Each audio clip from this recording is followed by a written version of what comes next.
We think 2007 plays such an important role training our student to be more like a real engineer ready to tackle open-ended, unstructured problems. And this unique characteristic hasn't been largely changed since Woody created this class. And I'm very much honored to be an instructor inheriting this pedagogical spirit of Woody. And I personally thank him making MIT education such more meaningful and more fun. A testament to Woody's impact on education at MIT is the fact that we still use essentially the same format for 2007 that he conceived of about 50 years ago. His spirit and his vision lives on in our class. When Woody joined the faculty, there was a lot of momentum in the direction of moving towards more and more theory. But Woody was a voice to say there's more than that.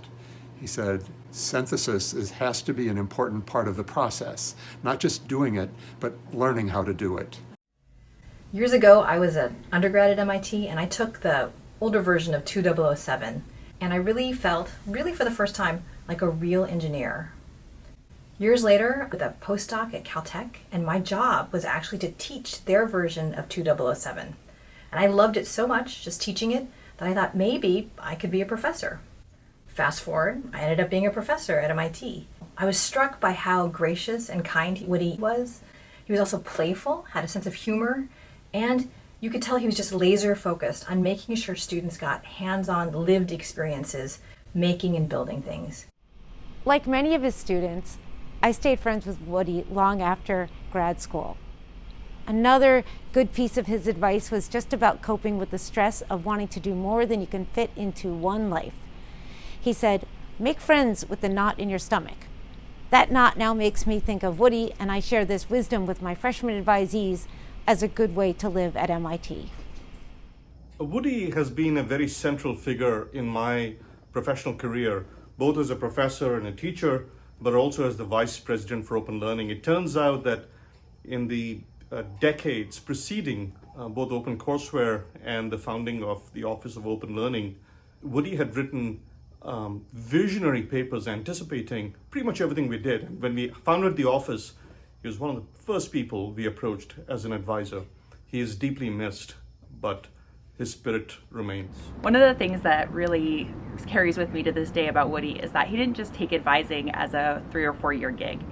Woody has been a fantastic mentor to me ever since I graduated. Even after he retired, Woody still spent a lot of time around MIT. And that meant that when you were walking through the hallways, you might run into him. I loved those little moments where I got to see Woody, get a hug, get a little nugget of information and advice, and I still carry those in my heart today. Woody on. What Woody gave to MIT are messages to you and me. Follow your inner geek passion. Don't seek what's just in fashion. Remember, physics is your friend. It can help immensely to no end. But physics can also be your foe. It doesn't care what you know. And any and all adversity overcome with diversity. Hail creativity and inclusion. Only allow physics-based exclusion. You know, Woody always emphasized the importance of estimation. So in 2007, we would always ask students, in addition to making more fully featured models that would provide perhaps more precision, also at least one or maybe a few back of the envelope models that would provide a check on things, maybe bound things from above or below. And I think that really helped students. They stayed focused on things that were workable and avoided too much time invested in things that were not likely to pan out. Woody was incredible to work with. You know, when I gave my commencement address, I was talking a lot about mens et manus et cor. That's really Woody. You know, thinking about kindness is as important as knowledge, if not probably more.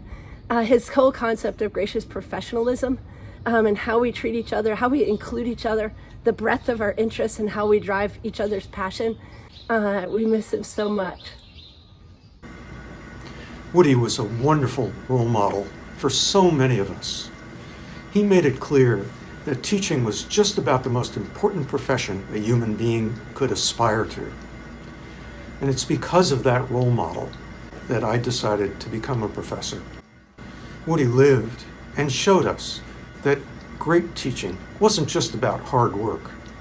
It was also about thinking deeply about what your students needed for their intellectual and personal development. He made things familiar by bringing items into the classroom that they knew about and had worked with. He would work from what he knew that they knew to what he thought they needed to know. Woodie was passionate about design, education, world culture, about everything. He was on all the time. But he was also playful. He rode a unicycle, he rollerbladed down the infinite corridor.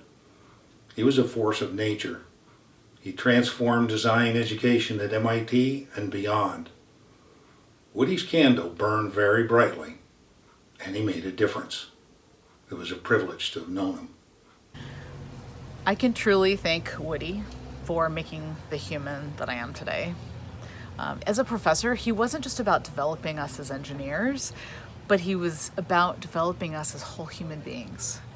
Because I think he believed that the world could only be helped by innovators who both understood the natural world and also understood the human spirit.